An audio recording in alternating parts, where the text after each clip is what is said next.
안전한 투자가 최고다를 외치는 허준전입니다. 오늘 사연은 뭔지 한번 같이 한번 알아볼까요? 저는 40대 중반 직장인입니다. 서울이나 수도권 지역에 월세가 잘 나올 수 있는 상가를 분양받고 싶습니다. 모델하우스 직원에 따르면 임대 걱정은 전혀 하지 않아도 괜찮기 때문에 빨리 분양 계약을 하지 않으면 좋은 오시를 놓쳐버릴 수 있을 거라 합니다. 하지만 제 전 재산이 걸린 상황이라 무섭고 들었습니다. 분양받고 나서 임대가 맞춰지지 않고 공실로 전락한 상가를 주위에서 보았습니다. 따라서 상가 분양을 받기 전에 먼저 분양을 받아도 되는지를 전문가에게 분석 진단을 받고 싶습니다. 자세한 내용도 같이 첨부했으니 정확한 분석 부탁드립니다. 신규 분양 할인은 투자하신 앱에서만 가능합니다. 하는 내용이에요. 우선 사연자가 보내준 내용을 전부 다 공개할 수는 없다는 점 이해해 주시고, 사연자는 상가 분양을 받기 전에 월세를 잘 받을 수 있는지 또는 공실로 남게 될지 완공 후가 불안해서 분양 분석 진단을 의뢰한 거죠. 사실 안전하게 투자하려면 잘 따져보고 결정하는 게 현명한 결정이죠. 의뢰인의 내용을 보충적으로 설명하면 3억 원 정도 자본금을 가지고 있기 때문에 분양직원은 분양가가 10억 원 중반 정도 하는 상가를 분양받으라고 유도했다고 하네요. 제가 보기에 의뢰인은 자본금이 3억 정도만 가지고 있어 분양가격이 9억에서 10억 원 정도가 넘으면 절대 안 됩니다. 분석을 받는 것도 중요하지만은 감당이 안 되는 상가를 분양받으면 버티지 못하고 가랑이째에서 스스로 무너지고 맙니다.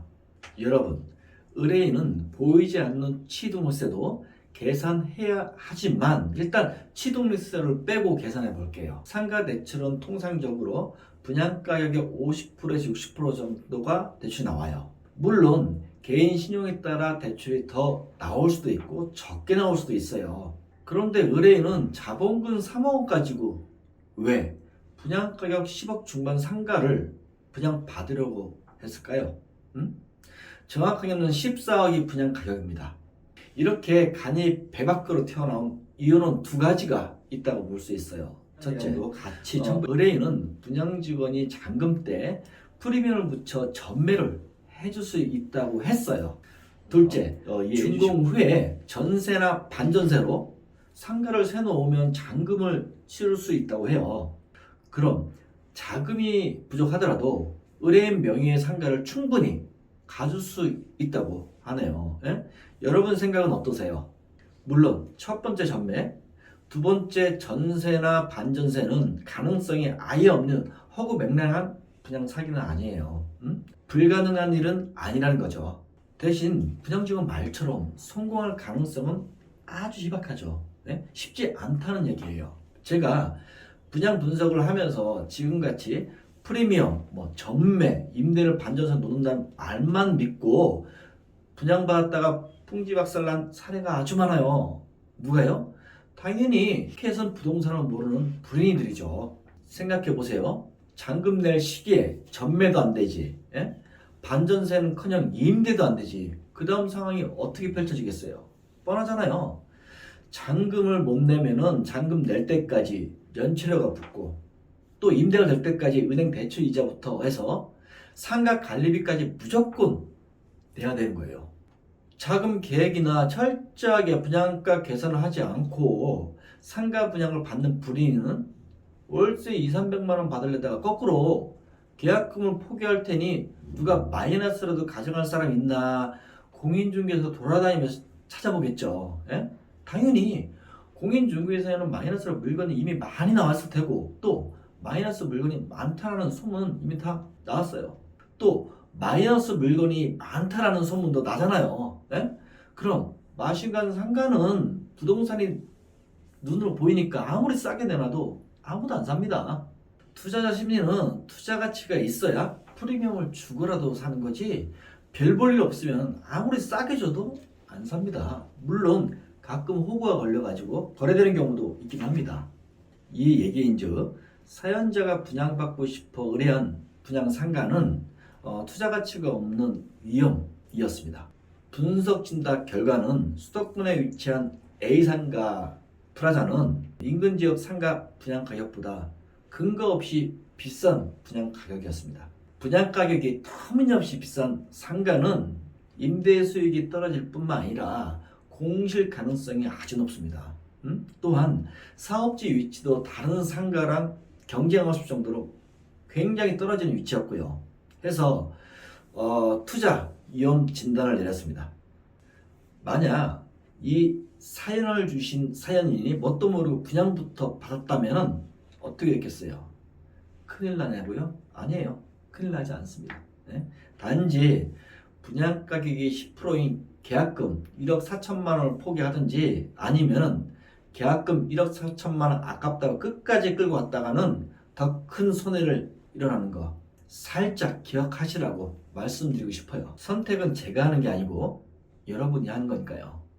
무턱대고 분양부터 받지 말라고 제가 위험하다고 큰일 난다고 얘기를 해도 그때는 심각성을 신경을 전혀 쓰지 않습니다. 그 심각성을. 하지만 분양 계약을 하고 나서 뭔가 잘못됐다는 것을 눈치채고 나야 그때 분석 진단을 맡기잖아요.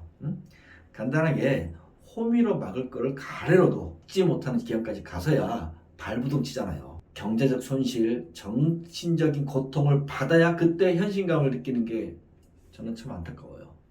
여러분을 위해서 분양 분석 진단을 받고 싶으면 되도록 분양 계약을 하기 전에 분석 진단을 받으세요. 그래야 잘못된 투자를 미리 막을 수가 있어요. 자, 의뢰인의 A 플러스 상가 분양 가격이 높은 이유를 이어서 말씀드릴게요. 제가 사업지 위치도 떨어지면서 분양 가격은 겁나 비싸다고 얘기를 했어요. 왜 비쌀까요? 이건 시행사가 토지를 비싸게 매입했던가 또는 시행 마진을 많이 넣었다든가 시행사가요. 둘 중 하나예요. 분양 가격이 높더라도 위치가 좋으면 수요자가 꾸준히 있을 법도 한데 여기 A 프라자 상가는 전혀 그러지 않았어요. 오히려 인근 부동산 공인중개사 실장들은 인터넷 블로그로 홍보를 열심히 하고 있었어요. 분양 직원보다 다 열심히 하는 공인중개사 실장도 있었어요. 이유가 뭘까요? 부동산을 잘 모르는 불인이가 상가를 분양받도록 하는 거잖아요. 그것뿐이에요.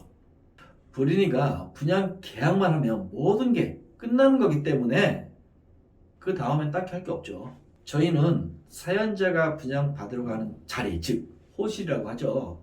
완공하면 어떤 업종이 들어올지 항상 고민하고 미리 생각을 하는데 이번 호실은 어떤 업종이 들어올지 예상조차 쉽지 않았어요. 네, 맞아요. 머리에 총 맞지 않고서 쳐다볼 필요가 없는 상가이기 때문이에요. 과연 2층에 어떤 업종이 입점할 수 있을까? A 프라자 상가는 1층도 투자 가치가 없지만 2층은 더더욱 투자 가치가 없어요. 유동인구, 인구 밀집도 부분에서도 낮은 진단평가로 임차인이 들어올 가능성이 무척 낮았어요.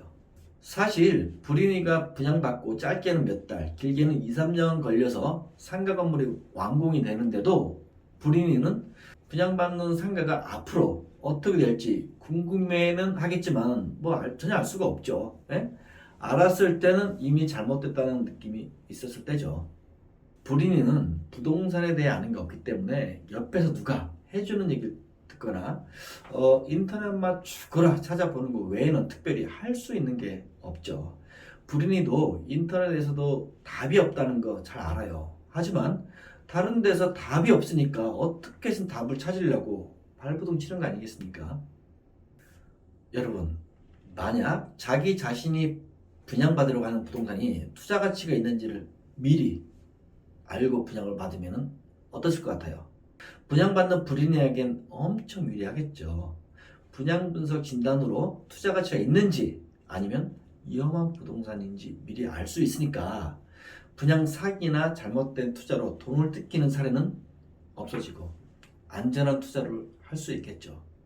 유튜브에 분양 사기를 치면요, 제 영상이 가장 많이 나올 텐데 주로 분양 사기 수법들이나 분양 사기를 조심하라는 거예요.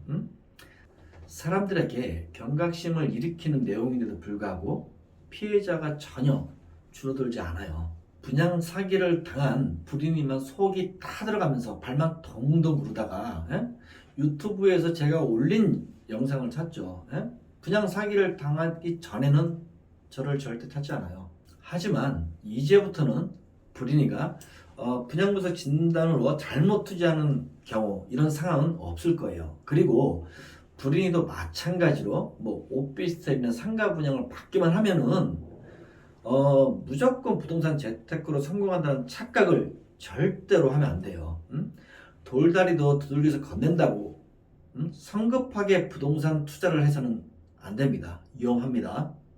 여하튼 사연자인 의뢰는 정말 다행스럽게도 분양 계약을 먼저 하지 않았어요.